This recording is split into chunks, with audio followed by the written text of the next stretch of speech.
Okay, so here's been my experience with the floss, or not the floss, but the toothpick. The toothpick frame from KababFPV. So I'm going to be sharing with you my experiments, my findings, and also my results with some of the recommended props and tools and stuff that he was recommending, which may work for some people, may not work for some others. But I'm going to be showing you my experience so far with the toothpick frame, and how I want it to fly to my needs and my expectations, or my preference. So okay, so I do have the little tiny race wire in here to extend the motors out, just to kind of make things a little bit easier, to kind of give you more room. I am using the plugs still. I did not directly solder. To be honest, I really didn't want to mess with that just yet, because I was still experimenting. I am using the little caddx, whatever you call it, the frame to hold it together. Didn't really work out for the camera. I like this camera the best. This is a 200 milliwatt camera. The only bad thing is you really can't change any settings. You don't have smart audio. You have to manually click the button to get on your channel you like. But in my experience, this has given me the best video quality so far. I could fly out extremely far. I could probably even outfly the receiver in here with this video transmitter, so I always get super clean video, and it goes pretty far. Not to mention the camera lens is actually really nice on this. It kind of gives a really, to my preference, I like it the best. So now for the motors that Bob FPV, he recommends, they are almost impossible to get at the current moment.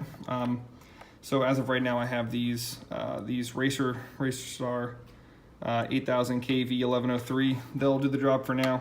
So I've been doing a lot of prop and battery testing to kind of find out, what is really going to be best. When I first started this experiment, or this project, I was using the ones that came with the Mobula, while I waited for the bigger motors to come in place. These were okay, in the beginning. I did want more power. I did want more kind of punch. But these definitely did the trick, and I'll play some, quick video here in a second, showing you some of the flight footage with these. Also with these, I did try different motors, or not different motors, different props.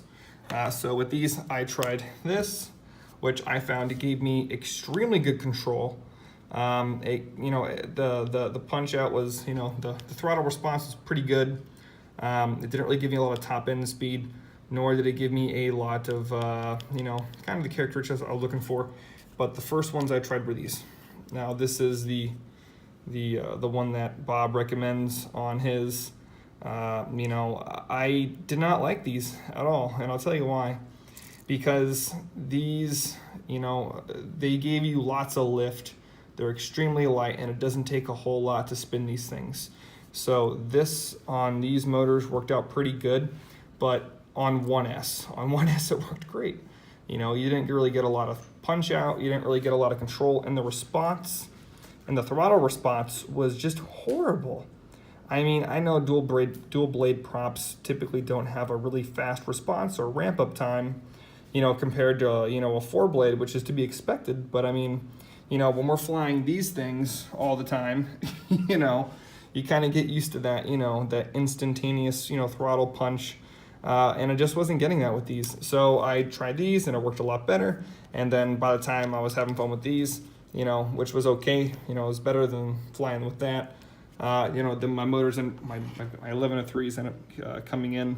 And once I got these on, that's when I started to experiment with some of these props. And I'm going to show you, which ones are my favorites, ones that I didn't like. And then which ones, I'm actually still flying today that I found to be the best for me. What may be best for me may not be best for you.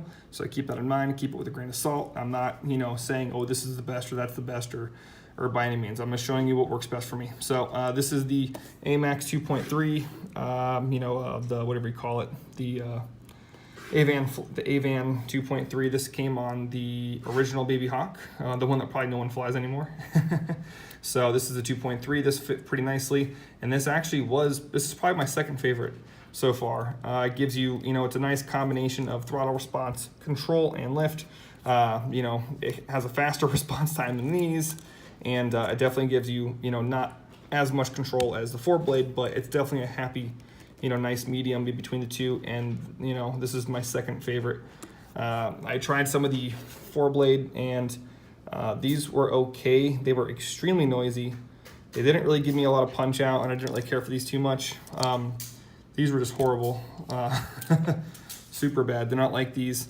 The HQs were okay, but my motors were getting very, very, very, very hot, and they're a little bit heavier than the Avon Flows. Didn't really care for those too much, and these didn't even work. So now you're probably thinking, well, what is your favorite? These are my favorite props so far. These are the Avian Rush 2.5 inch, the ones that go on the Baby Hawk R Pro. As you probably already know, I don't like the Baby Hawk R Pro, but for some reason these props work extremely well on these motors and this frame using a 2-cell battery.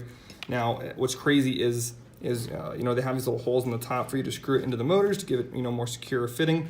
But with these, you don't even need it. I probably put maybe like 50 packs through this frame and these motors and props so far, and they have been on there really, really good.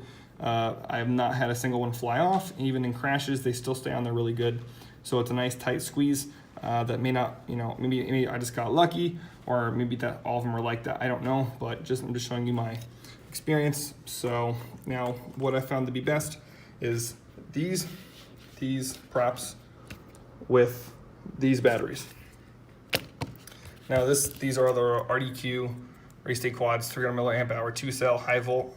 These are very, very light, and they probably give me about 2.5 minutes of flight time safely, and that's me beating on it, and doing crazy punch outs and all kinds of crazy flight. But if I took it conservatively, I could probably easily get 3 minutes out of it. All right, now let's go to the flight footage, and you can kind of see what I'm talking about.